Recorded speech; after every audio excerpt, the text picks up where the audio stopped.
நாமக்கல் மண்டலத்தில் முட்டை விலை தொடர்ந்து சரிந்து வருவதால் நாள்தோறும் கோடி ரூபாய் இழப்பு ஏற்படுவதாக கோழி பண்ணையாளர்கள் தெரிவித்துள்ளனர். நாமக்கல் மண்டலத்தில் ஒரு முட்டையின் விலை கடந்த டிசம்பர் மாதம் உச்சபட்சமாக ₹6.40 வரை விற்பனையானது. இந்நிலையில் கடந்த 2 வாரங்களில் முட்டை விலை ₹1.40 சரிவடைந்து ₹5 உள்ளது.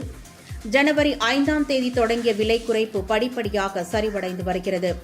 இந்நிலையில் நேற்று NECC கூட்டத்தில் மேலும் 30 பைசா குறைக்கப்பட்டதை அடுத்து தற்போது கொள்முதல் விலை ₹4.70 உள்ளது. நாமக்கல், சேலம், ஈரோடு, பெருந்துறை, கோவை உள்ளிட்ட பகுதிகளில் 1000த்திற்கும் மேற்பட்ட கோழிப் பண்ணைகள் உள்ளன.